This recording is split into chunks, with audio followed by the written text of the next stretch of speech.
Bonjour à tous, soyez les bienvenus. Est-ce que tu peux saluer ton voisin, ta voisine, devant, derrière, à gauche, à droite? Soyez bénis. Nous sommes dans la maison de Dieu et vous êtes notre ami, notre frère et notre sœur. Amen, on va chanter ensemble, on va louer, on va adorer, on va sauter, on va danser, on va taper des mains. Est-ce que vous êtes avec moi? Amen. Je vais vous apprendre un chant qu'on a composé avec mon épouse suite au Covid qui s'appelle « Jésus a triomphé ». On va le chanter une première fois, vous allez voir, c'est très simple. Si vous pouvez commencer avec nous et on va chanter une seconde fois.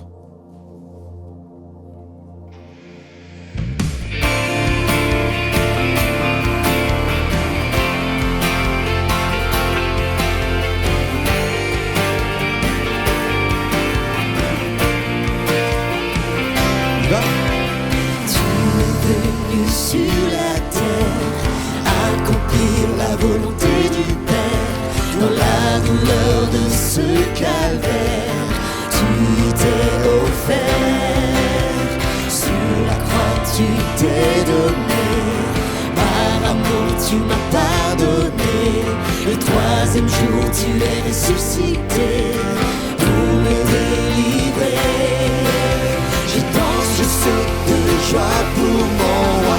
Je crie, je chante pour l'œuvre de la croix. Par sa grâce, je déclare Jésus, tu as triomphé.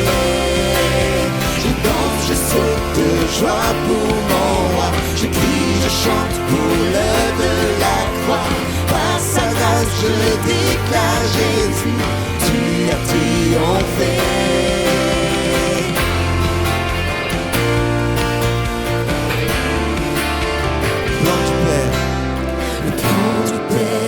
Accompli, le sang de Christ me purifie, j'ai la victoire dans ma vie, je me réjouis, je chante, je saute de joie pour mon roi, je crie, je chante pour l'œuvre de la croix, par sa grâce je déclare Jésus, tu as triomphé, je danse, je saute de joie pour mon roi. Je crie, je chante pour l'œuvre de la croix. Par sa grâce, je déclare Jésus, tu as triomphé. Tu as triomphé. Jésus a triomphé.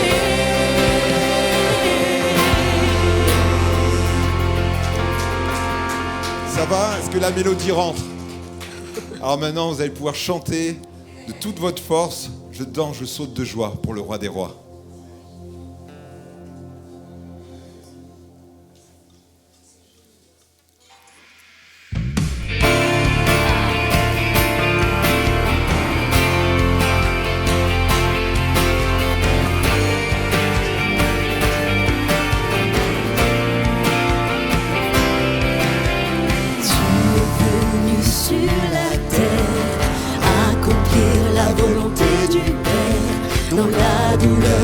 Ce calvaire, tu t'es offert, sur la croix tu t'es donné, par amour tu m'as pardonné, le troisième jour tu es ressuscité, pour me délivrer, je danse, je saute de joie pour mon roi, je crie, je chante pour l'œuvre de la croix, par sa grâce je déclare Jésus, tu as triomphé. Je danse, je saute de joie pour mon roi. Je crie, je chante pour l'œuvre de la croix.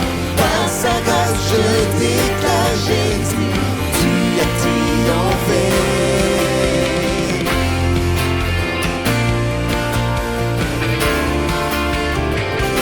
Plan du Père. Le plan du Père est accompli. Le sang de Christ me purifie, j'ai la victoire dans ma vie, je me réjouis, je danse, je saute de joie pour mon roi, je crie, je chante pour l'œuvre de la croix, par sa grâce je déclare Jésus, tu as triomphé, je danse, je saute de joie chante pour l'œuvre de la croix. Par sa grâce je déclare Jésus, tu as triomphé, tu as triomphé, Jésus a triomphé. Est-ce qu'on peut acclamer le roi des rois? Jésus a triomphé. Je suis ami de Dieu. Est-ce que tu es un ami de Dieu?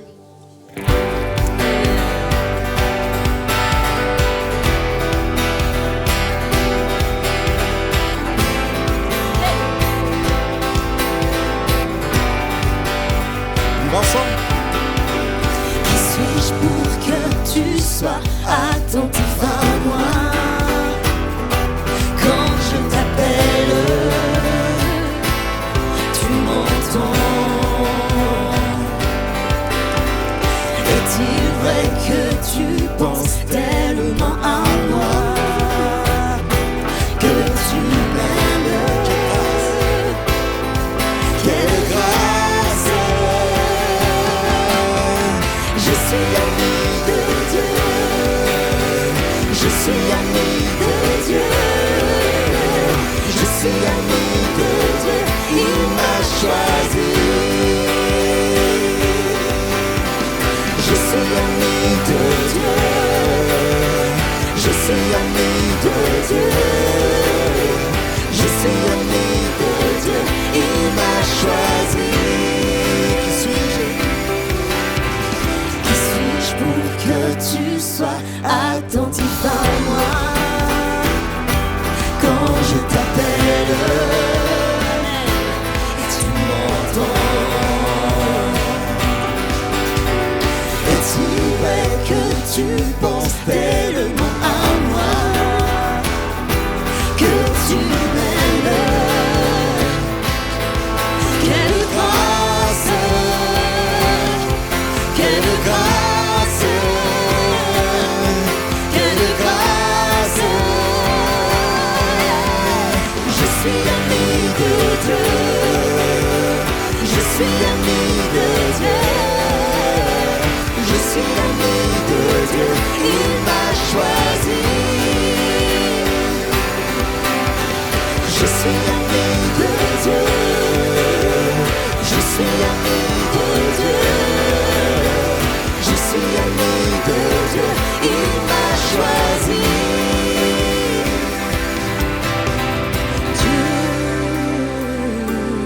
Notre Dieu est puissant. Amen. Et on pourra le chanter avec force ensemble. On y va. Dieu tout-puissant, Dieu de gloire, oui, tu m'as choisi. Dieu tout-puissant, Dieu de gloire, oui, tu m'as choisi. Je suis ami de Dieu, je suis ami de Dieu, je suis ami de Dieu, il m'a choisi. Je suis ami de Dieu, je suis ami de Dieu, je suis ami de Dieu, il m'a choisi. Encore. Je suis ami de Dieu, je suis ami de Dieu, je suis ami de Dieu, il m'a choisi. Je suis ami de Dieu, je suis ami de Dieu, je suis ami de Dieu, il m'a choisi. Est-ce qu'on peut acclamer le roi des rois? Alléluia.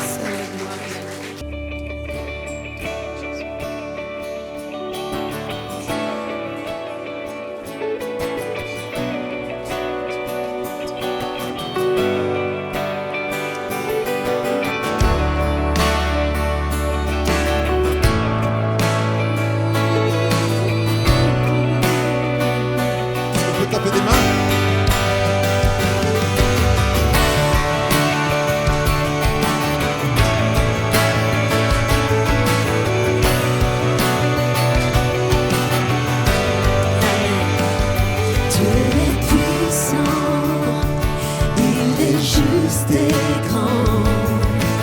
Il peut tout accomplir. Plus grand que nos pensées, plus grand que nos désirs. Il a fait de grandes choses. Élevé, il a vaincu la mort. Oui, il vit, mon Dieu est puissant. En son nom, j'ai la victoire. Le Seigneur, mon Dieu est puissant. Hey. Alléluia.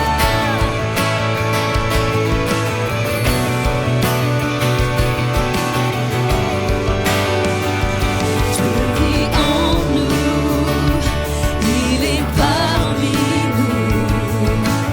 Il ouvre la voie.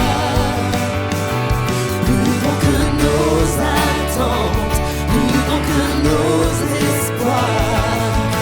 Il a fait de grandes choses.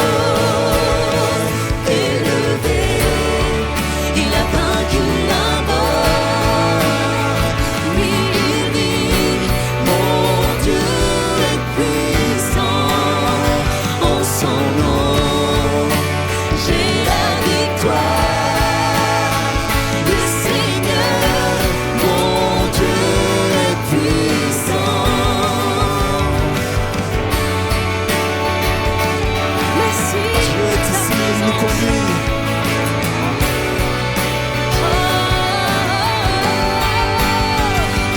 Dieu est ici, sa grâce nous conduit. Il ne s'éloigne jamais, il ne s'éloigne jamais. Dieu est pour nous, ses bras sont ouverts. Il nous tient dans sa main, il nous tient dans sa main. Élevé, il a vaincu la mort. Oui, il vit, mon Dieu est puissant.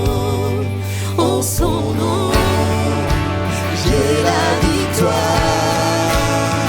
Le Seigneur, mon Dieu est puissant. Élevé, il a vaincu la mort. Oui, il vit, mon Dieu est puissant. En son nom, j'ai la victoire. Le Seigneur, mon Dieu est puissant. Le Seigneur, mon Dieu est puissant. Le Seigneur, mon Dieu est puissant. Alléluia. Le Seigneur notre Dieu est puissant. Nous puissions préparer nos cœurs et dire Seigneur, tu es l'alpha et l'oméga. Nous t'adorons, Seigneur. Est-ce que vous savez adorer Dieu? Pas demander, adorer. Dire merci. Dire je t'aime. Dire merci pour la croix, pour le sang qui a coulé.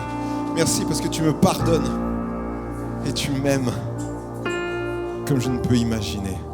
Nous puissions déclarer, oui, tu es l'alpha, nous te rendons toute la gloire.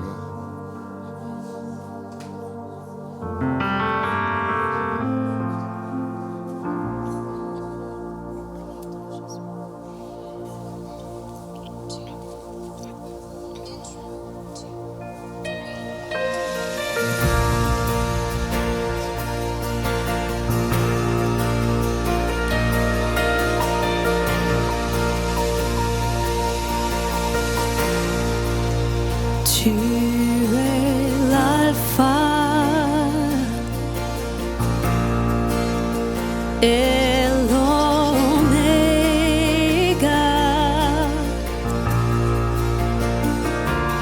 Nous t'adorons, Seigneur.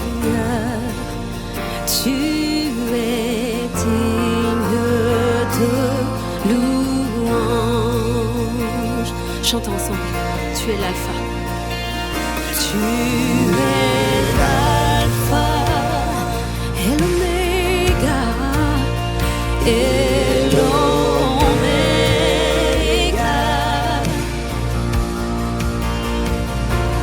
Nous t'adorons, Seigneur. Tu es digne de louange. Nous te rendons la gloire. Nous t'adorons, Seigneur. Tu es digne de louange. Nous te rendons la gloire. Nous t'adorons, Seigneur. Tu es digne de louange. Nous te rendons la gloire. Nous t'adorons, Seigneur. Tu es digne de louange. Nous te rendons la gloire. Nous t'adorons, Seigneur. Tu es digne de louange. Alléluia. Tu es l'alpha et l'oméga.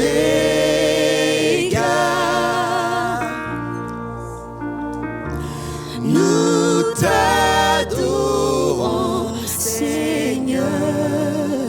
Tu es digne de Est-ce qu'on louange. peut lever nos mains tous ensemble? Tu es l'alpha. Tu es l'alpha et l'oméga.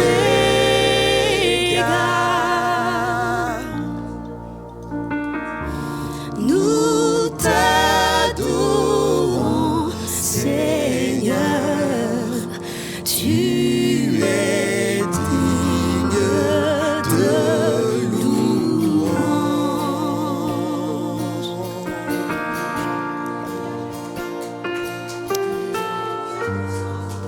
Seigneur, nous te rendons toute la gloire ce matin. La puissance et l'honneur et la force.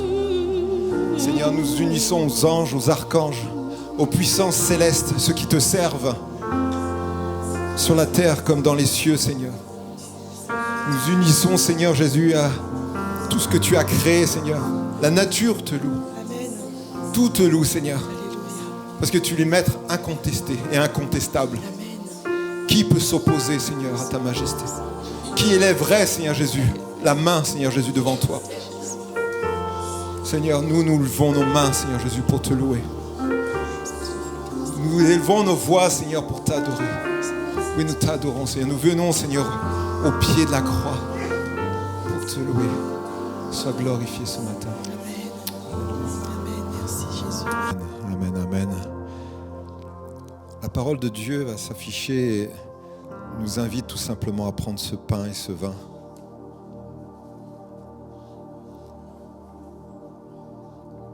Car j'ai reçu du Seigneur ce que je vous ai enseigné, c'est que le Seigneur Jésus, dans la nuit où il fut livré, prit du pain. Et, après avoir rendu grâce, le rompit et dit « Ceci est mon corps, qui est rompu pour vous, faites ceci en mémoire de moi. » De même, après avoir soupé, il prit la coupe et dit, « Cette coupe est la nouvelle alliance en mon sang. Faites ceci en mémoire de moi toutes les fois que vous en boirez. Car toutes les fois que vous mangez ce pain et que vous buvez cette coupe, vous annoncez la mort du Seigneur jusqu'à ce qu'il vienne. C'est pourquoi celui qui mangera le pain ou boira la coupe du Seigneur indignement sera coupable envers le corps et le sang du Seigneur. Que chacun donc s'éprouve soi-même et qu'ainsi il mange du pain et boive de la coupe. Car celui qui mange et boit sans discerner le corps du Seigneur mange et boit un jugement contre lui-même. » Merci Seigneur pour simplement ta parole. Notre frère rendra grâce.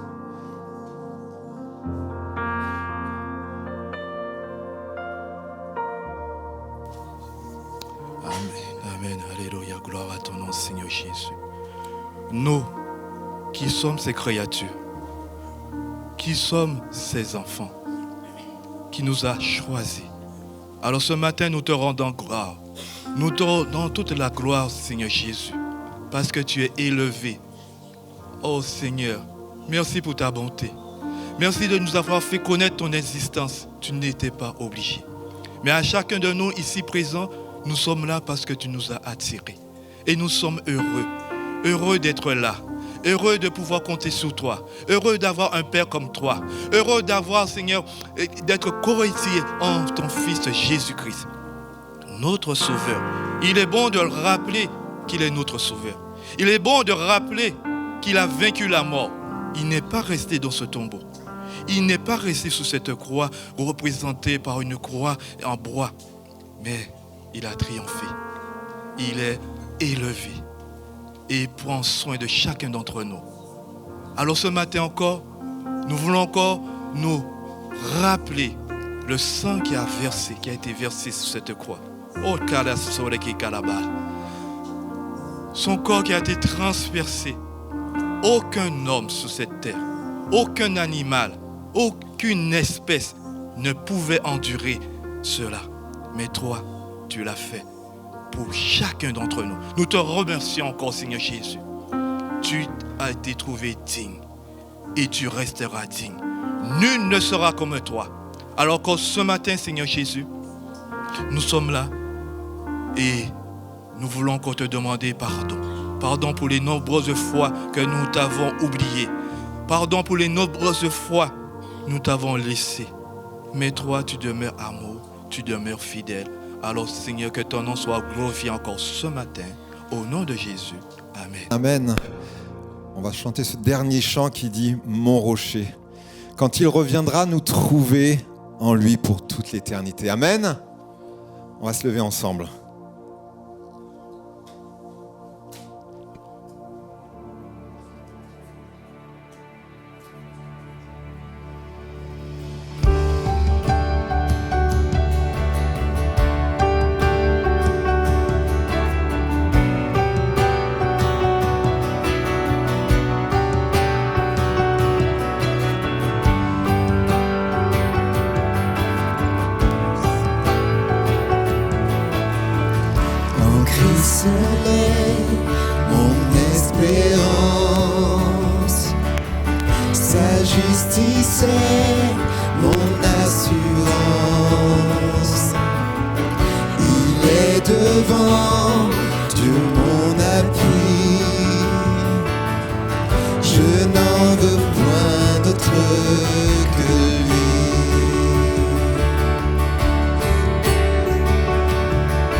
se tient ma foi.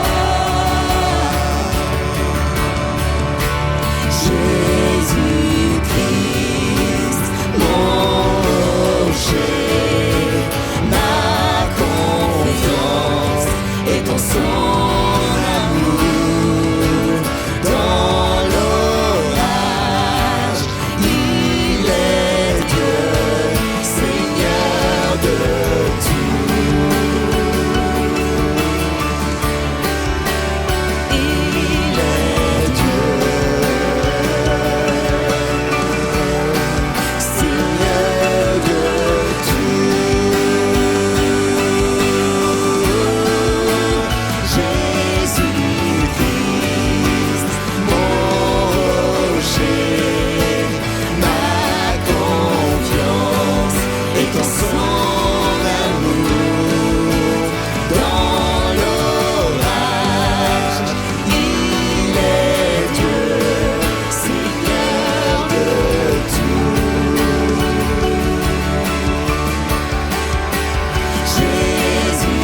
Jésus-Christ, mon rocher, ma confiance est en son amour.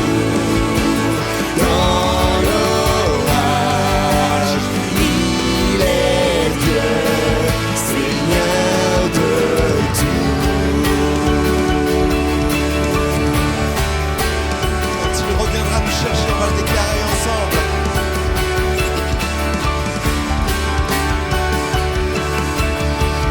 Quand il reviendra nous trouver, en lui pour toute l'éternité, revêtu de sainte justice et semblable devant son trône. Est-ce qu'on peut élever notre voix ensemble et adorer le roi des rois, le Seigneur des seigneurs?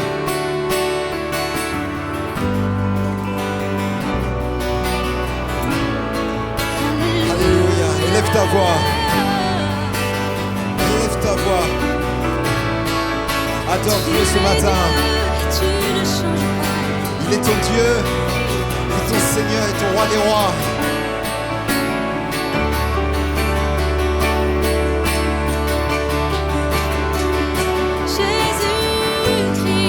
Jésus-Christ, tu es mon seul abri et mon refuge sûr.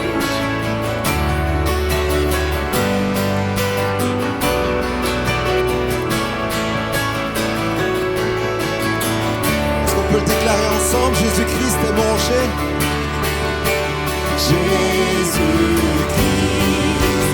mon rocher, ma confiance est en son amour. Dans l'orage, il est Dieu, Seigneur de tout. Jésus-Christ, mon rocher, ma confiance est en son amour. Dans l'orage, il est Dieu, Seigneur de tout. Alléluia.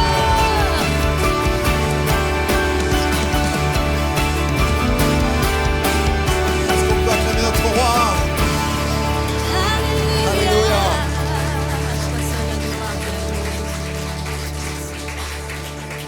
Merci beaucoup Père parce que tu es l'alpha Seigneur, tu es l'oméga.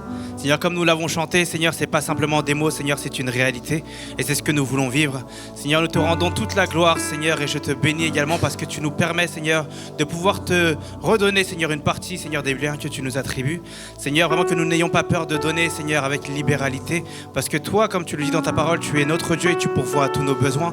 Seigneur, vraiment, donne-nous vraiment de te prier, Seigneur, d'aller vers toi, Seigneur, et d'aller te demander, Seigneur, ce dont nous avons besoin, afin de pouvoir, Seigneur, tranquillement faire ton œuvre. Seigneur, je te bénis pour tous les projets qu'il y a dans cette église, Seigneur, parce que c'est une église qui vit, c'est une église qui est habitée, Seigneur, qui est animée par ton esprit.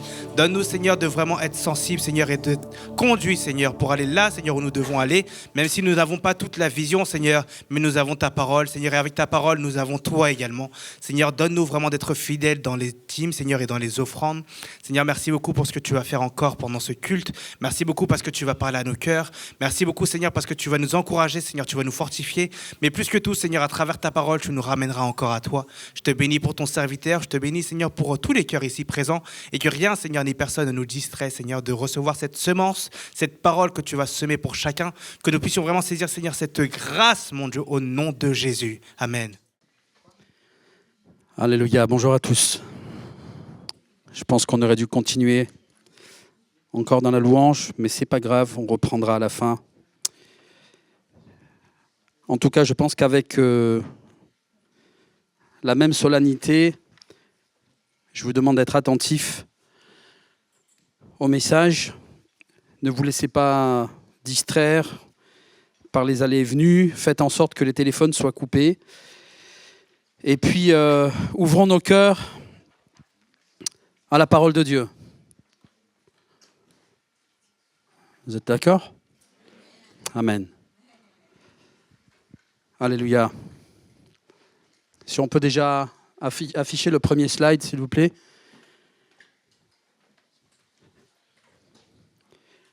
Alors, je vais vous demander vraiment votre attention ce matin parce que ça ne va pas être un exercice facile pour moi de vous distribuer, de vous partager de façon correcte pour ne perdre personne et que vous puissiez tirer vraiment toute la substance du message. Souvent, j'aime dire que on n'est pas des religieux tant qu'on a l'esprit. Le jour où on quitte l'esprit, où l'esprit nous quitte, on devient des religieux.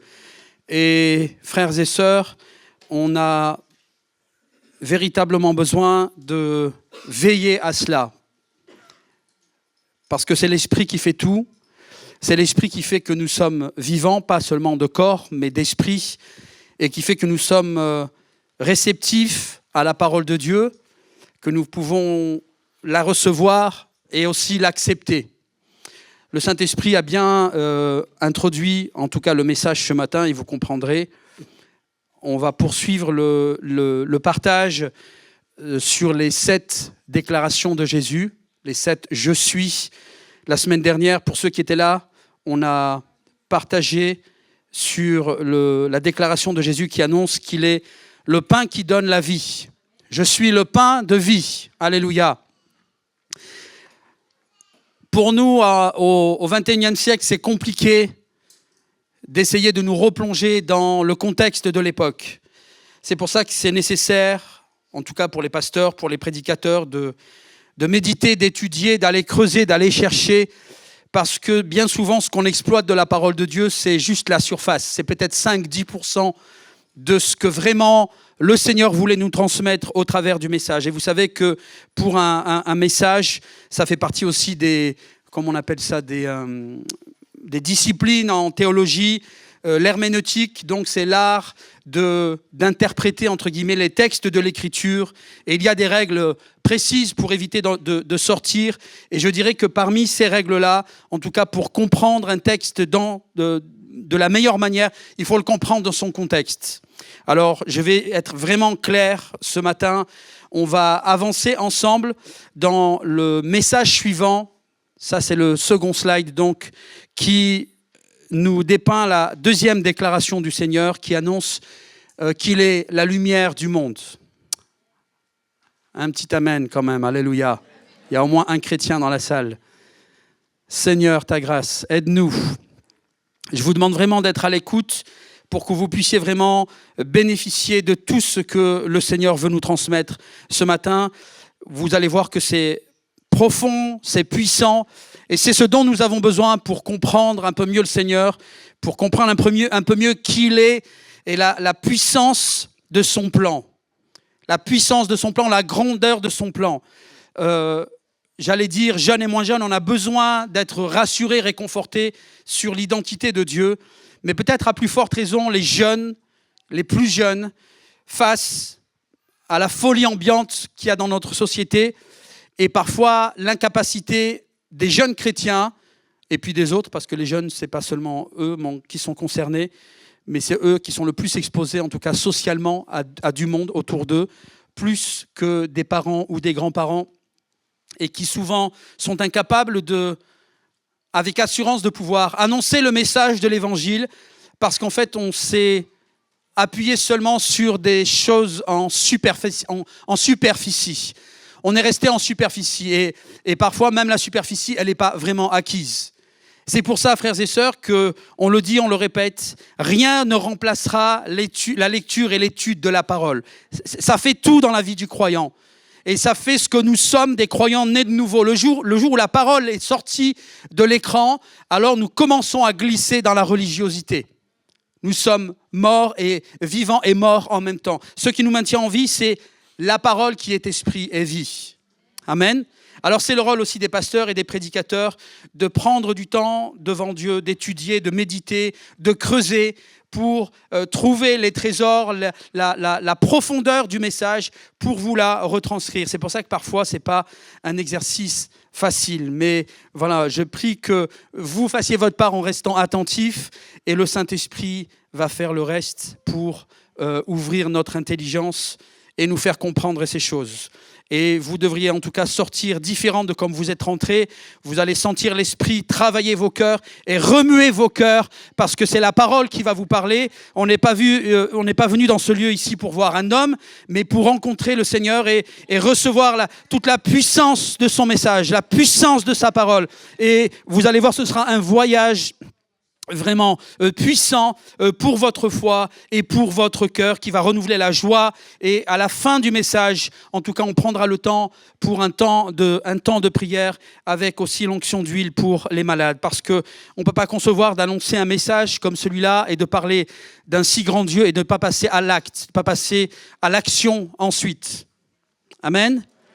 Alors, préparez-vous dans vos cœurs pour la suite et passons à table. Alléluia.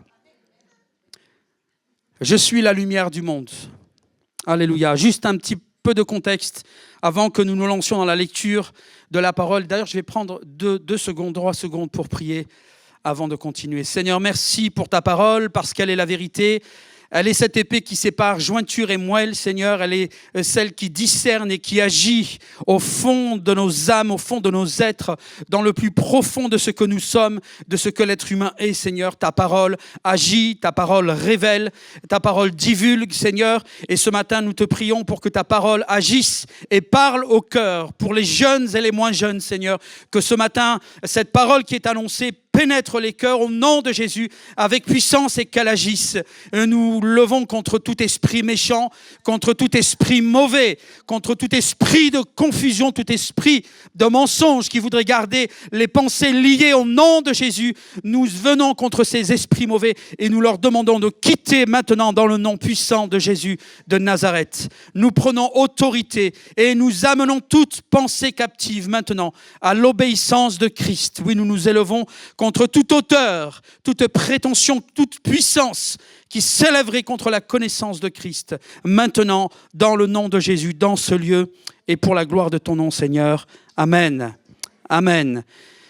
Alors je vous demande aussi, s'il vous plaît, pendant le message et à la suite, pendant le temps où on prendra le temps de prière, vous savez que Dieu n'est pas un magicien. Dieu ne fait pas les choses contre notre gré. Dieu ne fait pas les choses en nous forçant. Si les cœurs ne sont pas ouverts et si vous n'êtes pas disposés, malgré un besoin peut-être, ne vous attendez pas à ce que Dieu agisse. il faut passer à l'action, c'est-à-dire manifester votre foi et votre attente, votre désir pour un problème que vous avez, même si c'est quelque chose que vous traînez depuis des années, quel que soit le problème, maladie, dépression, envie de mort, quoi que ce soit, parce que Dieu est puissant. Amen. Alors c'est sur sa puissance qu'on va compter ce matin en nous appuyant sur l'expérience de sa parole. Amen. Est-ce qu'on peut remettre les slides ? Superbe. Alléluia. Alors le prochain, je pense que c'est lui qui va nous lancer dans la lecture. Juste un petit peu de contexte pour comprendre. Et vous allez voir qu'en plus le contexte là, c'est vraiment le fondement, la fondation de tout le message qui va suivre. Chaque fois que Jésus intervient, chaque fois qu'il enseigne, chaque fois qu'il fait des déclarations ou même qu'il agit, tout ce que Jésus, tout ce que le Seigneur fait est mesuré. Il y a un objectif, une pédagogie dans tout ce qu'il fait. C'est pour ça que nous avons besoin d'être attentifs dans ses paroles et dans ses actes, dans ses œuvres. Nous sommes là à la lecture du chapitre 8 et le chapitre 7, tout le chapitre 7, nous décrit un temps spécial en Israël qui est la fête des tabernacles, la fête des tentes, pour se remémorer des années où Dieu a béni et a manifesté sa miséricorde envers Israël pendant 40 ans où Israël vivait dans des tentes. Vous vous souvenez ? 40 ans dans le désert. Donc c'est une fête de reconnaissance. Et Israël est à ce moment-là, au moment où Jésus intervient, entre le moment où il annonce qu'il est le pain du ciel, le pain qui donne la vie, et cette déclaration où il dit qu'il est la lumière du monde, eh bien nous sommes en pleine célébration pendant 7 jours de la fête des tabernacles. Et cela n'est pas innocent, c'est quelque chose de grandiose et de glorieux et un moment propice que le Seigneur choisit pour intervenir et faire ces déclarations, parce qu'il s'intègre puissamment et fortement dans le contexte, parce que nous sommes dans un contexte juif, et les Juifs connaissent la Torah, les Juifs connaissent les écrits des prophètes, et connaissent l'histoire d'Israël, ne serait-ce qu'au travers de la transmission qui leur est faite chaque année par les lectures en famille et les lectures en communauté. Et Jésus enseigne donc dans le temple, au cours de cette fête des tabernacles. Jésus va enseigner dans le temple malgré l'opposition des Juifs. Alléluia. Alors on va ouvrir la parole, mais on va l'ouvrir à un texte que je vous avais promis, une chose je vous avais promis qu'on fasse à chaque lecture, à chaque partage de cette série, de ces messages, vous vous souvenez ? Non, vous avez déjà oublié ? Ou peut-être vous n'étiez pas là. N'ayez pas honte, là, ceux qui... J'entends quelqu'un qui chuchote, là. Exode, alléluia. Exode, chapitre 3. Et on va lire à partir du verset 13. Là aussi, je tiens à ce que, que le décor, on va dire, soit planté pour continuer le message.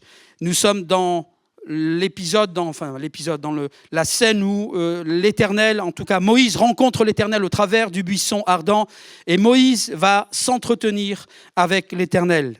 Verset 13 donc, Moïse reprit et dit « J'irai donc trouver les Israélites et je leur dirai, entre guillemets, le Dieu de vos ancêtres m'a envoyé vers vous. » Fermez les guillemets. « Mais s'ils me demandent, ouvrez les guillemets, quel est son nom ? » Fermez les guillemets. « Que leur répondrai-je ? » C'est une question de Moïse à l'Éternel. Alors Dieu dit à Moïse, « Je suis celui qui est, ou celui qui suis. » Pour dire qu'il est éternel, il n'a pas de début, il n'a pas de fin. Puis il ajouta, « Voilà ce que tu diras aux Israélites, je suis, entre guillemets, pas l'Éternel, mais je suis, m'a envoyé vers vous. Puis tu leur diras, l'Éternel, le Dieu de vos ancêtres, le Dieu d'Abraham, d'Isaac et de Jacob, m'a envoyé vers vous. C'est là mon nom pour l'éternité. C'est sous ce nom, que l'on se souviendra de moi pour tous les temps. Amen.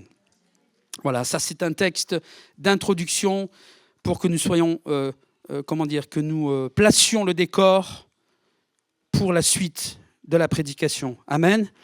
Maintenant, on peut sauter au chapitre 8 donc, de Jean, où nous allons commencer la lecture, en nous rappelant donc, que nous sommes dans la célébration de la fête des tabernacles et dans le dernier jour, qui est un jour solennel.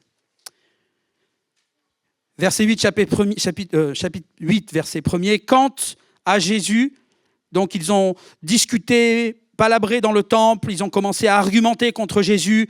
Jésus a fait face à l'opposition des Juifs et ensuite tout le monde s'est séparé et donc là, c'est la suite. Quant à Jésus, il partit pour le mont des Oliviers, mais le lendemain, il revint de bonne heure dans la cour du temple. Il revint de bonne heure dans la cour du temple, là où il était auparavant. Et tout le peuple se pressa autour de lui. Alors il s'assit et se mit à enseigner. Tout à coup, les spécialistes de la loi, les religieux et les pharisiens traînèrent devant lui une femme qui avait été prise en flagrant délit d'adultère. Ils la firent avancer dans la foule et la placèrent bien en vue devant Jésus. Là aussi, cette scène, cet événement n'est pas anodin, n'est pas innocent. C'est quelque chose de prévu et que le Seigneur va utiliser pour son message. Maître, verset 4, lui dirent-ils, cette femme a commis un adultère. Elle a été prise sur le fait. Or, dans la loi, Moïse nous a ordonné de lapider les femmes de ce genre. Toi, quel est ton jugement sur ce cas ? En lui posant cette question, il voulait lui tendre un piège dans l'espoir de trouver quelques prétextes pour l'accuser. Mais Jésus se baissa et se mit à écrire du doigt sur le sol. Eux, ils insistaient, répétant leurs questions. Alors il se releva et leur dit « Que celui d'entre vous qui n'a jamais péché lui jette la première pierre. » Et là, ça calme tout le monde. Ça calme tout le monde. Que celui d'entre vous qui n'a jamais péché lui jette la première pierre. Puis il se baissa de nouveau et se remit à écrire sur le sol. Après avoir entendu ces paroles, ils s'esquivèrent l'un après l'autre, à commencer par les plus âgés, laissant finalement Jésus avec la femme qui était restée au milieu de la cour du temple. Donc on est dans la cour du temple. Alors Jésus leva la tête et lui dit « Eh bien, où sont donc passés tes accusateurs ? Personne ne t'a condamné ? » « Personne, Seigneur, lui répondit-elle. Alors Jésus reprit, « Je ne te condamne pas non plus, va désormais et ne pêche plus. » Amen. Tout est calculé, tout est mesuré, frères et sœurs. Et si Jésus fait ça dans la cour du temple avec cette femme, tous les accusateurs sont partis. Il n'a pas fait ça dans la cour où il y a les hommes seulement qui peuvent aller. Non, il y avait la cour des hommes, la cour des femmes et la cour des gentils, ceux qui ne font pas partie d'Israël. Et Jésus intervient là de manière à ce que tous entendent et voient ce qui se passe. Et Jésus vient corriger les idées préconçues, les pensées même tordues, religieuses et légalistes qu'il pouvait y avoir dans le cœur des gens, des hommes et des femmes à ce moment-là autour de lui. Jésus enseigne aussi par ses actes. On poursuit au verset 12. Jésus parla de nouveau en public et il dit « Je suis la lumière du monde. Celui qui me suit ne marchera pas dans les ténèbres, il aura la lumière de la vie. » Alléluia. Là-dessus, les pharisiens lui répondirent « Tu te rends témoignage à toi-même, ton témoignage n'est pas vrai. » Jésus leur répondit « Oui, je me rends témoignage à moi-même, mais mon témoignage est vrai, car je sais d'où je suis venu et où je vais. Quant à vous, vous ne savez d'où je viens ni où je vais. Vous jugez selon vos critères, des critères purement humains. Moi, je ne juge personne. Et à supposer que je porte un jugement, ce jugement est vrai, car je ne suis pas seul pour juger, mais avec moi, il y a aussi le Père qui m'a envoyé. Alléluia. Le témoignage commun de deux personnes n'est-il pas vrai ? Et Jésus les nargue là en même temps. C'est ce qui est écrit dans votre loi. Eh bien moi, je suis mon propre témoin. Je suis mon propre témoin. Et le Père qui m'a envoyé me rend aussi témoignage.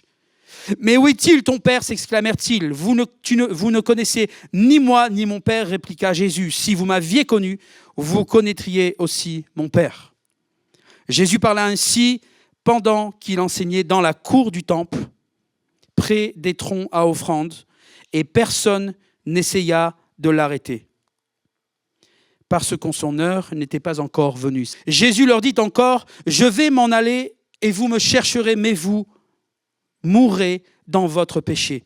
Vous ne pouvez pas aller où je vais. » Sur quoi ils se demandèrent entre eux, aurait-il l'intention de se suicider ? Est-ce là ce qu'il veut dire dans ces paroles ? Vous ne pouvez pas aller là où je vais ? Et là, on comprend quand même à la lecture que ces religieux juifs étaient complètement voilés, complètement aveuglés, non pas ils subissaient pas quelque chose. C'est l'état de leur cœur qui entraînait cet état d'aveuglement. Ils étaient tellement endurcis dans leur cœur. Ils voyaient, ils entendaient Jésus, ils voyaient les actes et les miracles accomplis par Jésus, mais leur raisonnement humain, c'est pour ça que Jésus fait ce reproche, qu'il juge les choses de façon purement humaine. Et ça, c'est un avertissement aussi pour nous, croyants, et pour ceux qui ne sont pas encore croyants, pour les bien-aimés qui suivent les messages sur Internet également. Les raisonnements humains sont des obstacles à la foi. Et la foi, bien que puissante, ne fera jamais sa place dans un cœur, comme je disais tout à l'heure, si le cœur n'est pas disposé à recevoir la parole.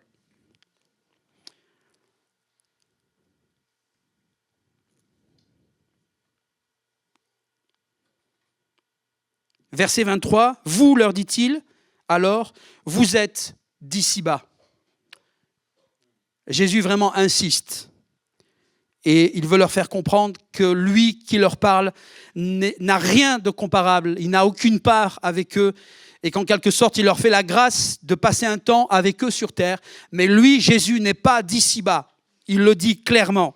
Ces choses-là auraient dû les interpeller et les disposer à essayer de comprendre et à croire ce que Jésus disait, mais ils vont malheureusement s'entêter. Vous, leur dit-il, vous êtes d'ici-bas, moi je ne suis d'en haut. Vous appartenez à ce monde-ci. Moi, je ne lui appartiens pas. Moi, je ne lui appartiens pas. C'est pourquoi je vous ai dit, vous mourrez dans vos péchés. Écoutez, ces paroles sont puissantes. En effet, si vous ne croyez pas que moi, je suis.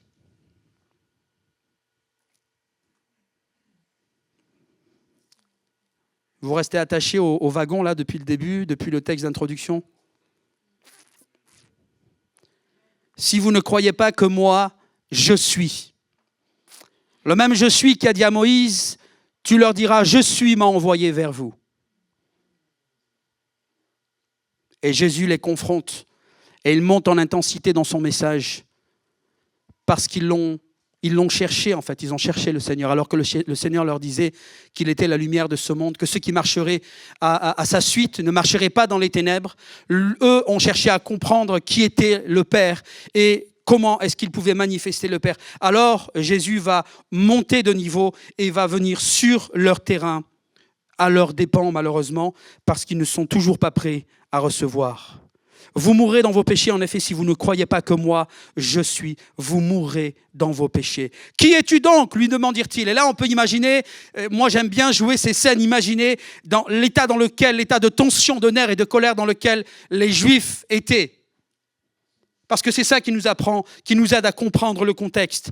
Ils entendent des choses ahurissantes, des choses folles, surtout pour eux qui bloqués avec leur raisonnement humain. Et la foule est là autour, prête à croire, mais ils ont peur du regard des pharisiens. Et ça nous donne des leçons à nous, où parfois, pour plaire aux autres, on ne va pas choisir de croire et de marcher avec Jésus. Eh bien, ces textes-là sont là pour nous mettre en garde sur la pression de la foule qui est là et qui nous empêche nous-mêmes de nous positionner. Les gens sont là, tout stupéfaits à l'écoute de ce que Jésus annonce et sûrement qu'ils guettent ce que les juifs religieux disent, s'ils approuvent ou s'ils sont contre.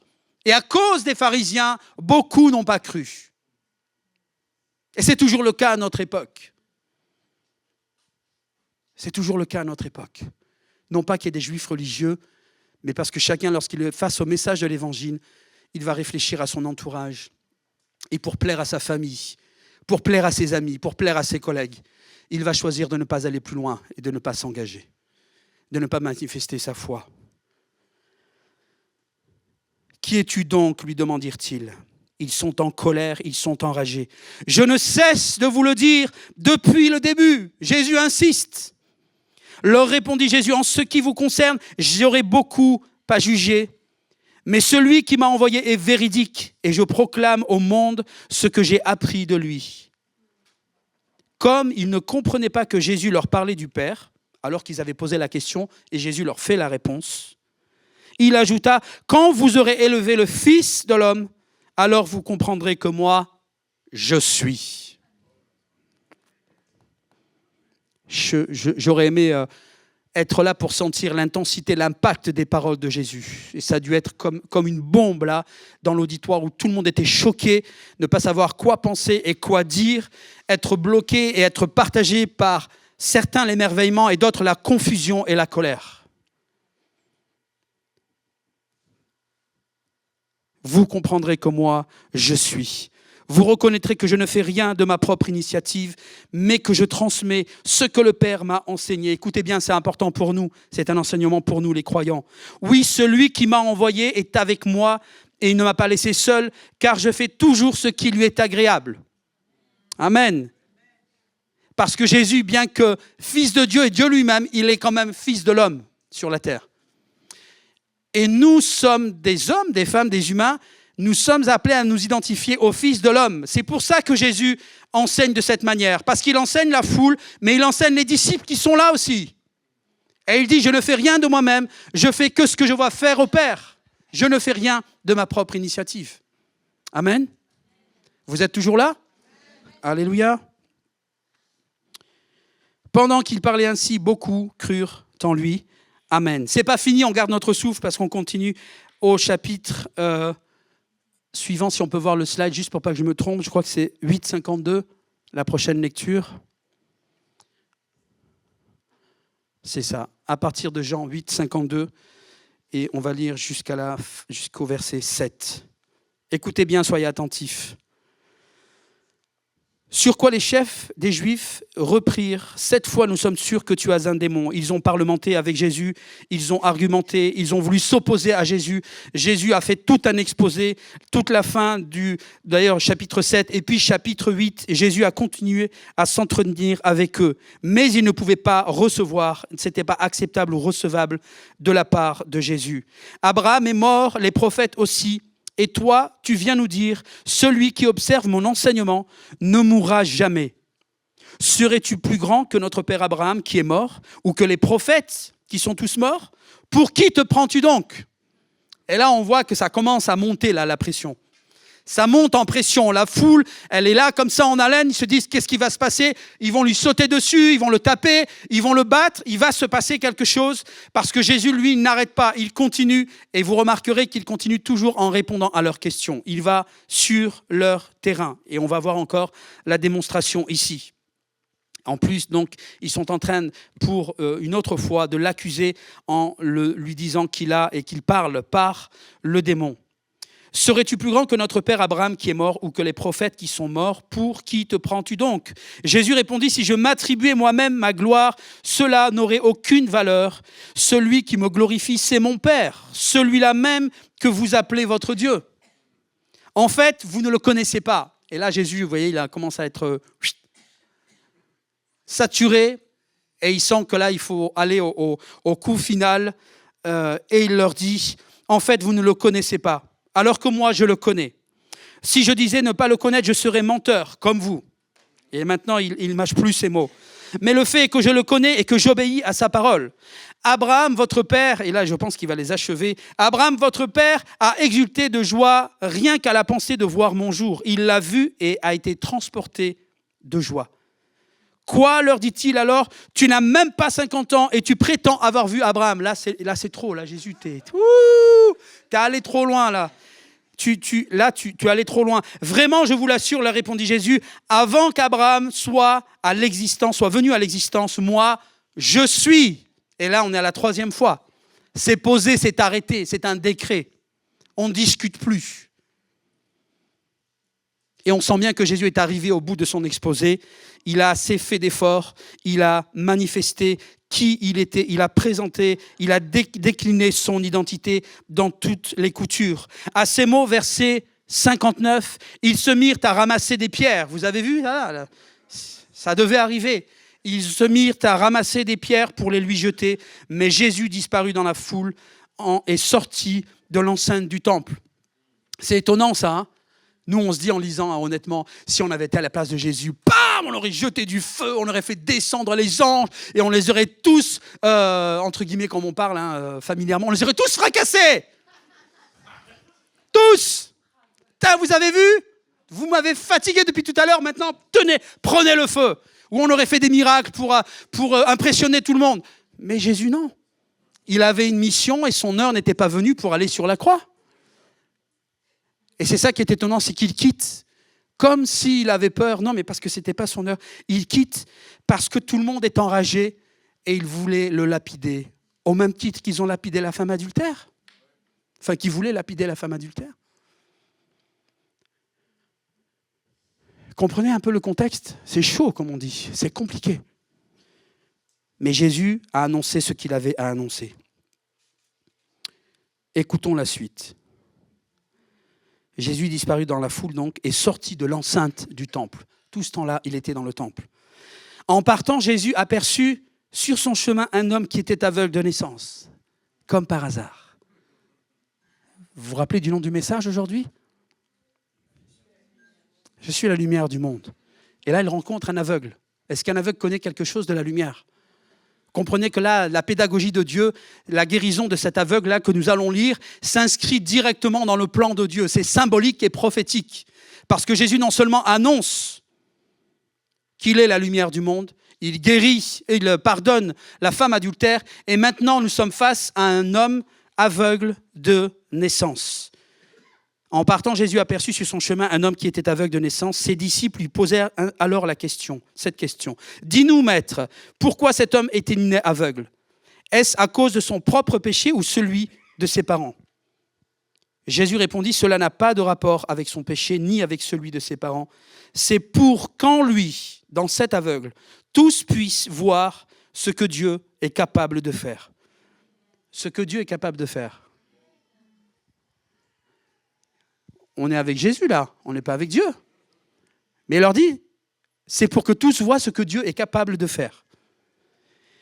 Et là, il dit quelque chose d'étonnant qui est relié aux deux textes que nous avons lus auparavant. On va revenir là-dessus. Il nous faut accomplir les œuvres de celui qui m'a envoyé. Il y a un truc qui ne va pas dans la phrase là. En général, il aurait fallu dire, il me faut accomplir les œuvres. Non, Jésus, il dit, il nous faut accomplir les œuvres de celui qui m'a envoyé. Et là aussi, ce n'est pas pour rien, et ce n'est pas une erreur, ce n'est pas un problème dans la phrase. Tant qu'il fait jour, la nuit vient où plus personne ne pourra travailler. Aussi longtemps que je suis encore dans le monde, je suis la lumière du monde. Alléluia. Après avoir dit cela, Jésus cracha par terre et avec sa salive fit un peu de boue qu'il appliqua sur les yeux de l'aveugle. Puis il lui dit, va te laver au réservoir de Siloé. Le mot Siloé veut dire envoyé. L'aveugle alla se laver et à son retour, il voyait. Amen. Alléluia. Ça va, vous êtes toujours là ? Il vous reste quelques forces encore ? Alléluia. Alors on continue et préparez-vous parce que là, on va aller dans du lourd. On va aller dans du très lourd. Et si vous avez été attentif à la lecture et que le décor s'est formé un peu dans votre esprit à mesure qu'on avançait dans le récit, vous allez voir l'impact maintenant que ces choses vont avoir avec ce qu'on va partager maintenant. Si on peut revenir sur le slide, s'il te plaît, mon frère. Alléluia. Là, donc, nous sommes dans le chapitre 8 au verset 12, exactement. Jésus parla de nouveau en public. « Moi, je suis la lumière du monde, dit-il. Celui qui me suit ne marchera pas dans les ténèbres, il aura la lumière de la vie. » Petite remarque au passage, étonnant dans ce texte, dans la structure du texte, c'est différent des autres déclarations de Jésus, en tout cas, quand il se présente comme le pain de la vie, parce que cette fois-ci, il fait une première annonce, et puis d'un coup, il y a un trou de presque un chapitre, avant qu'il ne réaffirme qu'il est la lumière de ce monde. Pourquoi ? Parce qu'il a pris le temps d'aller sur le terrain des Juifs, des religieux, pour répondre à leurs questions, notamment s'ils pouvaient lui montrer le Père. Et le Père, et Jésus donc fait son exposé concernant le Père et lui, et concernant le fait qu'il est le « je suis ». On ferme la parenthèse et on continue. Ce texte-là, frères et sœurs, il est d'une puissance incroyable quand on le place dans le contexte. Comme j'ai dit, donc, nous sommes en Israël, nous sommes parmi les Juifs, des Juifs qui connaissent l'histoire du peuple d'Israël, ils connaissent la Torah, ils connaissent les écrits des prophètes, ils connaissent les prophéties, ils étaient tous dans l'attente du Messie. Et là, Jésus fait ces déclarations étonnante et détonnante en même temps, en annonçant qu'il est la lumière du monde. Jésus voulait aussi faire appel à leur connaissance, à leur mémoire de l'écriture, de la parole de Dieu. Et j'aimerais qu'on prenne là rapidement, avant de poursuivre et de rentrer encore plus profondément dans le message, Ésaïe chapitre 42, versets 5 à 8.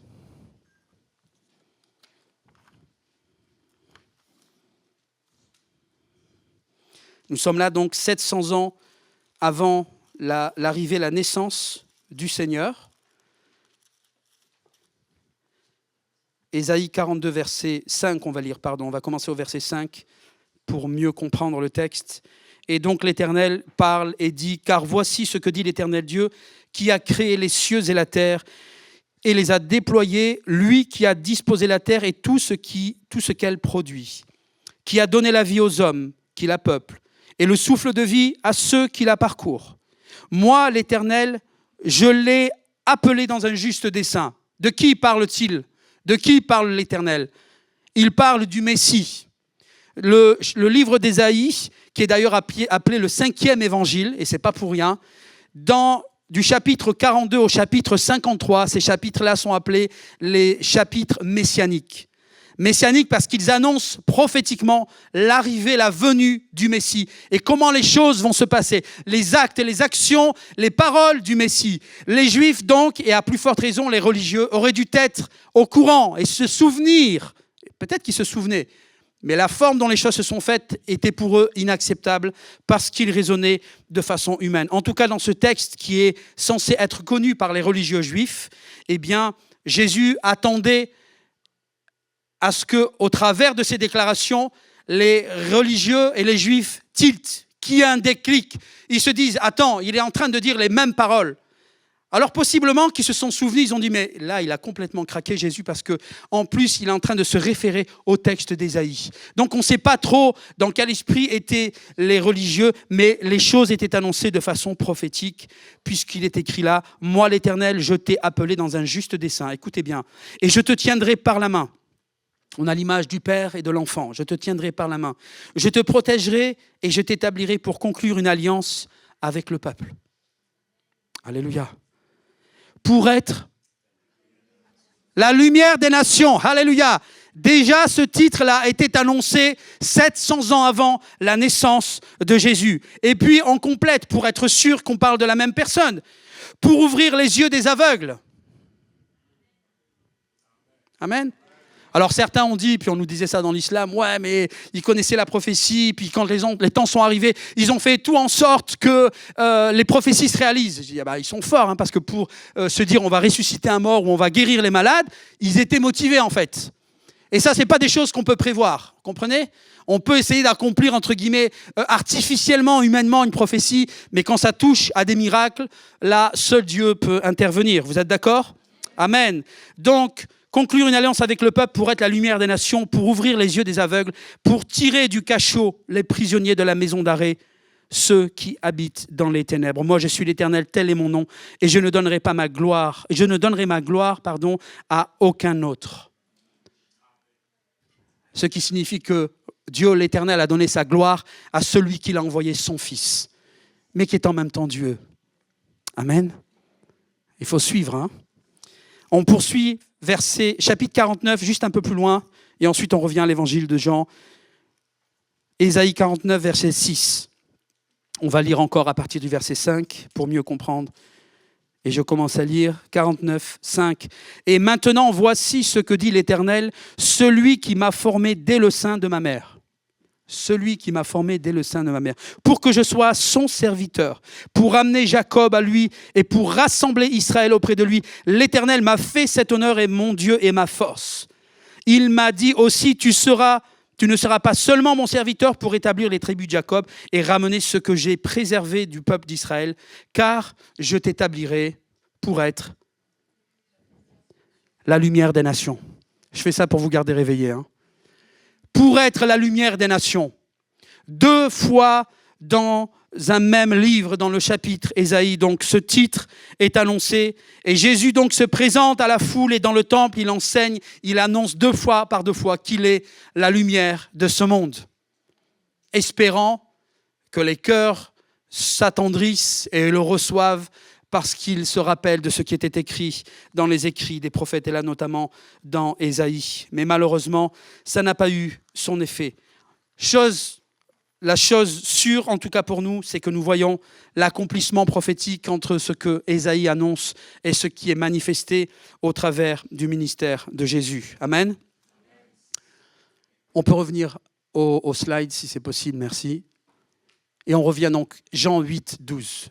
Non, le texte auparavant. Voilà, Jésus leur parla de nouveau en public. Moi, je suis la lumière du monde. Celui qui me suit ne marchera pas dans les ténèbres. Alors, vous êtes prêts, frères et sœurs, là ? Écoutez-moi bien, suivez-moi bien. On voyage encore un peu plus en profondeur. Là, on va avec Jésus dans le temple. Oui ou non ? Il faut que vous me suiviez, sinon vous allez être à la traîne. Hein ? Il faut que vous me disiez oui, on est là. Ok, alors on va dans le temple avec Jésus. Jésus est là encore dans l'endroit où les femmes sont acceptées.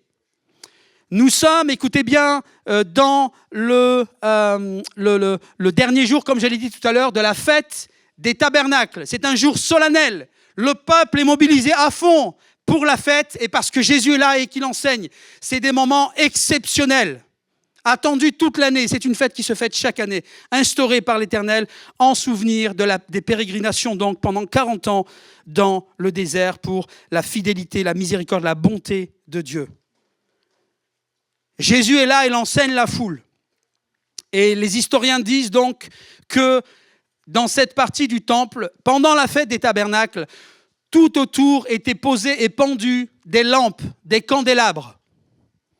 Et la nuit, il y avait également les cérémonies qui étaient faites où la Torah, la parole était annoncée par les religieux, en tout cas, qui faisaient partie pas du rituel, mais de la fête, tout simplement, du déroulement de la fête. Et il est dit donc que pendant la nuit, toutes ces lampes, les candélabres étaient allumés. On appelait ça la nuit de l'illumination parce que c'était éclairé de partout, c'était magnifique. Et donc les gens, la foule, sont pressés là par milliers. Le temple était énorme, il avait la capacité de recevoir des milliers de personnes. Et toujours dans la partie où les femmes avaient accès. Et Jésus est là et il fait cette annonce alors qu'il est au milieu de la foule, au milieu des candélabres. Et Jésus fait cette annonce, « Moi, je suis la lumière du monde. » Pour nous, ça ne fait rien comme effet, parce qu'on ne comprend pas le contexte. Mais les Juifs qui sont là, vous savez quoi ? Toutes ces lampes qui sont là, elles représentent quoi en fait ? Ça les transporte des siècles auparavant dans le désert. Et il y avait quoi dans le désert ? Ils vivaient dans les tentes. Mais il y avait une nuée, il paraît, le jour, et une colonne de feu la nuit, pour les éclairer, mais aussi pour les diriger.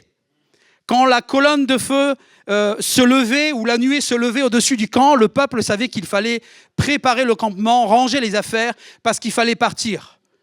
Le peuple avait le temps de ranger tout, et on suivait ensuite la colonne ou la nuée, suivant qu'il était jour ou nuit. On suivait jusqu'à ce que la colonne s'arrête et qu'elle redescende. Quand la colonne ou la nuée redescendait, on savait que le peuple devait s'installer là.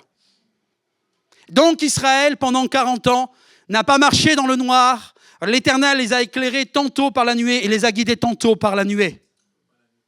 Tantôt par la colonne de feu, et tantôt par la nuée le jour. L'Éternel ne les a pas laissés seuls. Ils sont là dans ce contexte où ils ont allumé toutes ces lampes pour se rappeler de la colonne de feu que l'Éternel a envoyée pour les diriger. Et là, Jésus intervient dans ce contexte et il leur dit « C'est moi la lumière de ce monde ». Vous imaginez là la déflagration, ils ont dû tous se regarder là, dire « Ouf, Jésus encore là, il en rajoute, ça va chauffer ». Ça va mal se passer parce que comment il peut faire une telle déclaration ? Je suis la lumière de ce monde. Et il dit « Celui qui me suit », il reprend bien la symbolique, « Celui qui me suit ». Et oui, Israël a suivi la nuée et a suivi la colonne de feu pendant la nuit. Celui qui me suit ne marchera pas dans les ténèbres. C'était le but même de la colonne de feu que l'Éternel envoyait pour conduire Israël dans le désert. Celui qui me suit ne marchera pas dans les ténèbres. Il fallait que la nuée, que la colonne de feu en tout cas, brûle et conduise le peuple pour l'éclairer et savoir où le peuple devait et comment se déplacer. Il aura la lumière de la vie. Le Seigneur veut leur faire comprendre que la lumière que lui, il est encore bien plus grande que la lumière, que la colonne qui les a conduits dans le désert et que, en fait, cette lumière qui était dans le désert, cette colonne de feu ou cette colonne de nuée et lui, ce sont une seule et même chose. Amen. Vous êtes avec moi? Et donc, quand on se met dans ce contexte-là, on comprend comment les cœurs étaient bouleversés d'entendre le message de Jésus et ses déclarations. Je suis la lumière du monde. Celui qui me suit ne marchera pas dans les ténèbres. Il aura la lumière de la vie. Amen. On peut continuer? Vous êtes toujours là, hein? Jésus leur répondit, oui, je me rends témoignage à moi-même. C'est assez unique, hein? Mais il dit pourquoi? Mon témoignage est vrai car je sais d'où je suis et où je vais. Amen. Jésus n'est pas un homme et il leur fait comprendre. Il se présente comme le Fils de l'homme, mais il se présente aussi comme le Fils de Dieu. Et Dieu lui-même, les Juifs l'ont compris parce que c'est pour ça qu'ils veulent le lapider. Parce qu'ils lui ont dit, tu te fais l'égal de Dieu. Et donc, à cause, en vertu de cette autorité et de son identité, il peut avoir porté son propre jugement. Il a autorité pour le faire, puisqu'il sait d'où il vient et il sait où il va. Eux ne savent pas. Et un peu plus loin, on le reverra, mais il leur dit bien, vous êtes d'en bas, moi je suis d'en haut. C'est ces choses-là qui doivent nous interpeller, frères et sœurs, vous comprenez? Toujours, là, Jésus, ce n'est pas le petit Jésus de la crèche ou les petites histoires qu'on a pu nous raconter quand on était enfant. Non, non. Jésus, c'est quelque chose d'incroyable et de puissant qu'on ne peut connaître qu'au travers de la parole de Dieu. Et vous voyez qu'en lisant ces textes, en lisant, les relisant, en méditant, on apprend toujours. Et combien est puissant, en tout cas la symbolique que le Seigneur utilise, parce qu'il ne parle pas pour rien dire, il n'agit pas pour rien dire, et il le fait à propos, au moment nécessaire, pour que la foule, dans la mesure du possible, ait un déclic dans son esprit et qu'elle soit amenée à croire les paroles de Jésus. On peut avancer ? Et donc c'est là le texte suivant. Vous leur dit-il, vous êtes d'ici bas, moi je suis d'en haut. Donc on ne peut pas être d'en haut et être un humain normal. Si on est d'en haut, en tout cas les Juifs l'avaient compris, c'est qu'on est d'essence d'origine divine. Rien à voir avec le commun des mortels. Et Jésus place la chose telle qu'elle pour leur faire comprendre, si vous pouviez un instant, vous là qui résonnez dans vos cœurs avec des pensées humaines, comprendre que moi je n'ai rien à voir avec vous, je suis d'en haut et vous êtes d'en bas. Rien qu'à cause de cela, vous devriez recevoir. Et c'est ce que Jésus tente de faire en exposant son identité. Vous appartenez à ce monde-ci, moi je ne lui appartiens pas. Je ne lui appartiens pas. Et la preuve, c'est qu'il disait, mon royaume n'est pas de ce monde. Amen. Les Juifs voulaient un Messie qu'ils allaient déguiser en soldats, en chef de guerre, pour les libérer de l'occupation romaine. Mais le Seigneur, lui, est venu sortir les prisonniers des prisons des ténèbres. Alléluia. Il est venu pour un autre combat. Amen. On peut avancer. C'est pourquoi je vous ai dit, vous mourrez dans vos péchés. En effet, si vous ne croyez pas que moi, je suis, vous mourrez dans vos péchés. Jésus leur présente la condition que s'ils ne reconnaissent pas qui il est, s'ils ne croient pas à qui il est, ils mourront dans leurs péchés parce que celui qui a le pouvoir seul de pardonner les péchés, c'est lui. Celui qui a dit « Je suis la lumière de ce monde ». Amen. Et il en a fait la démonstration avec la femme adultère. Alléluia. On continue. Quand vous aurez élevé le Fils de l'homme, alors vous comprendrez que moi je suis. Vous reconnaîtrez que je ne fais rien de ma propre initiative, mais que je transmets ce que le Père m'a enseigné. Quand vous aurez élevé, là c'est une notion, en tout cas une expression négative, c'est pas positif dans le sens où on va élever quelqu'un, mais quand il parle d'élever, on parle de l'élévation sur la croix, du moment où Jésus va être sur la croix. Et c'est là que Jésus donc confronte les Juifs religieux qui sont dans la confusion et qui ne peuvent pas saisir de toute façon, parce que pour eux, un prophète ou quelqu'un qui meurt sur la croix, c'est parce qu'il est faux prophète. Donc c'est une malédiction. Et pour eux, c'était inconcevable. Tout comme ça l'est dans d'autres religions contemporaines, sans avoir besoin de les citer. Mais Jésus est bien mort sur la croix. Amen, puisque lui-même l'a annoncé. Alléluia.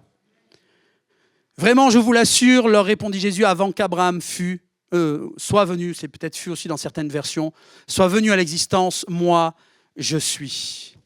Et là, je pense qu'on est arrivé à l'apothéose quand Jésus dit qu'il était avant Abraham. S'ils n'avaient pas compris avant, je ne sais pas comment ils ont fait pour ne pas comprendre ici. Jésus était avant Abraham. Est-ce que même pour nous, croyants, c'est toujours facile à réaliser, à comprendre? C'est pas facile, hein?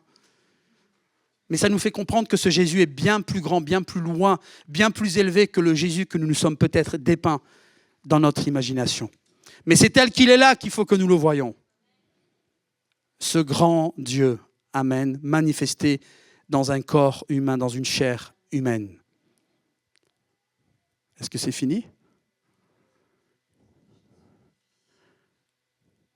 C'est pour qu'en lui, en parlant de l'aveugle, tous puissent, il y en a qui veulent que je finisse, là j'ai entendu sur le côté. C'est pour qu'en lui, tous puissent voir ce que Dieu est capable de faire. Et c'est cette phrase qui était bizarre de la part du Seigneur, puisqu'il ne dit pas « il me faut accomplir les œuvres de celui qui m'a envoyé », il dit « il nous faut ». Ça ne vous fait pas bizarre? Vous aviez remarqué ça? Il nous faut. Jésus parle de qui? Certainement de lui et des disciples qui sont là avec lui. Il nous faut accomplir les œuvres, en tout cas avec tous ceux qui vont croire, accomplir les œuvres de celui qui m'a envoyé tant qu'il fait jour. Et on rejoint ces textes où Jésus disait « Je ne fais rien de ma propre initiative, je fais tout ce que je vois faire au Père ». Jésus veut qu'on l'imite dans sa relation avec le Père. Et lorsqu'il déclare « Moi je suis la lumière du monde », frères et sœurs, est-ce qu'il n'est pas dit des choses un peu similaires nous concernant les croyants? Vous êtes la lumière du monde. Jésus précise, tant que je suis dans le monde, je suis la lumière du monde. Mais peu de temps après, il va déclarer et annoncer aux croyants, aux disciples, vous êtes la lumière de ce monde, vous êtes la lumière du monde et vous êtes le sel de la terre. Alléluia.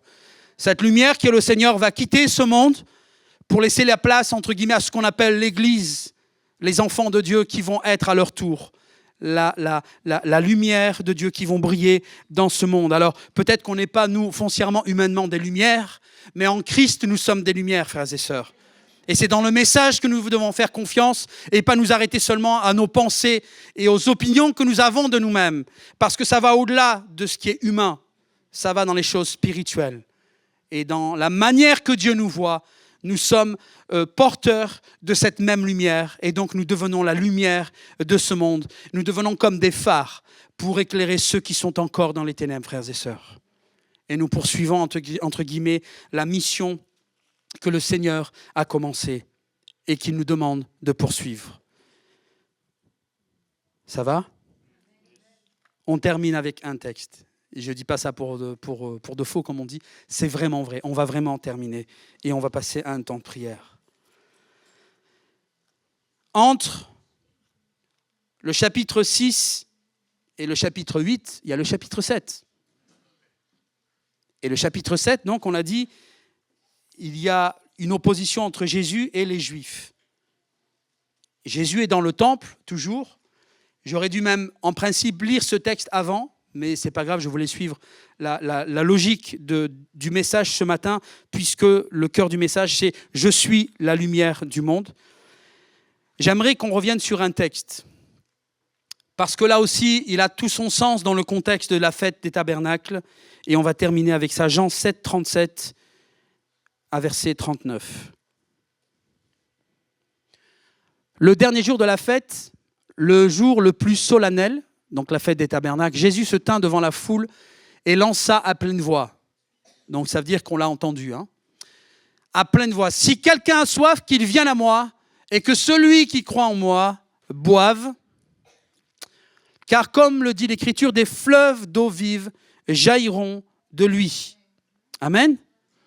En disant cela, il faisait allusion à l'esprit que devaient recevoir plus tard ceux qui croiraient en lui.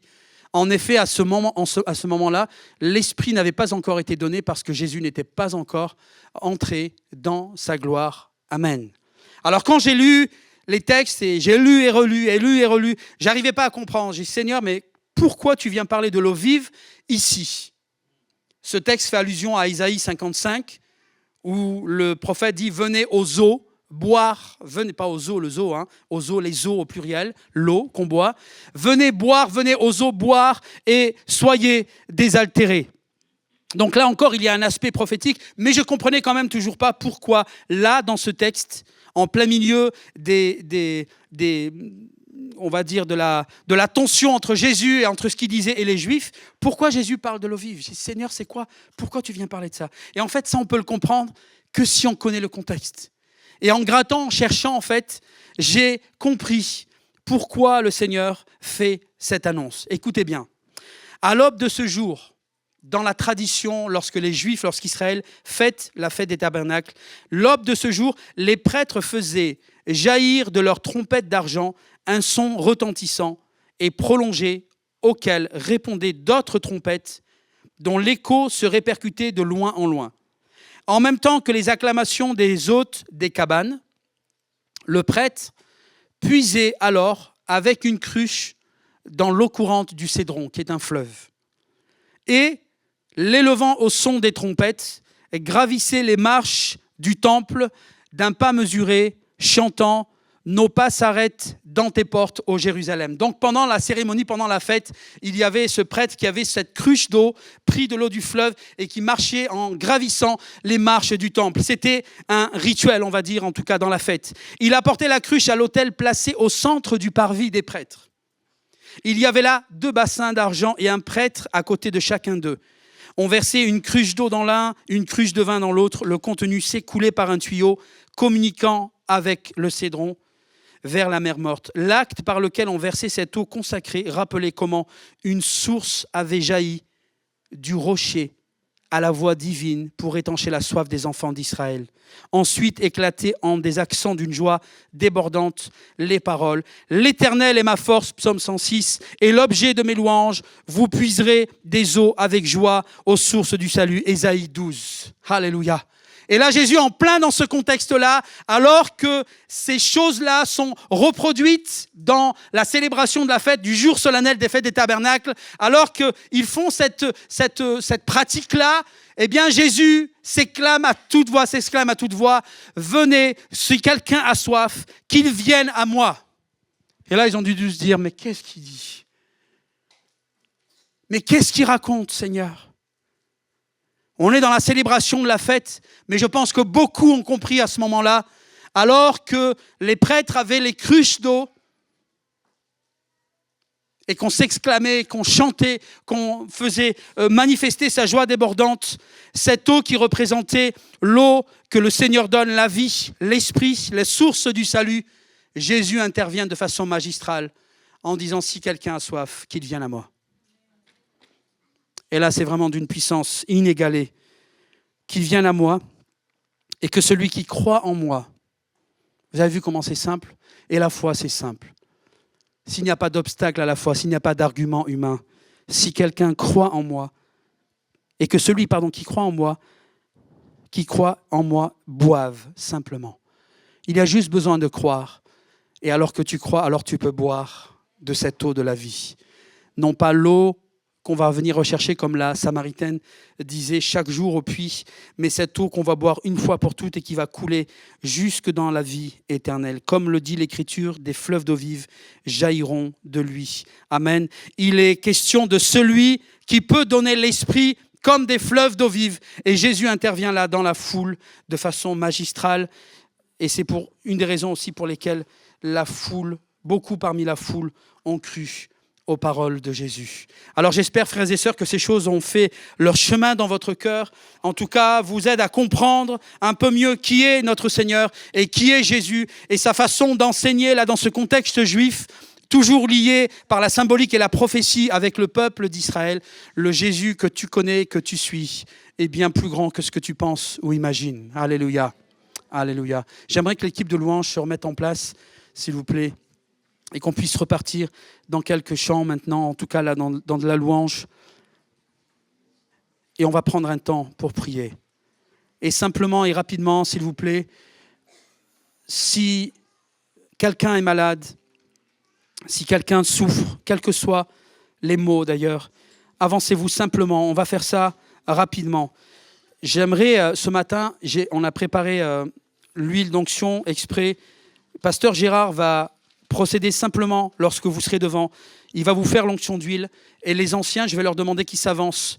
Et une fois que Pasteur Gérard a fait l'onction d'huile, que les anciens, vous puissiez prier derrière. Vous m'avez bien entendu? Alléluia. J'ai pas eu d'écho là, les frères. Amen.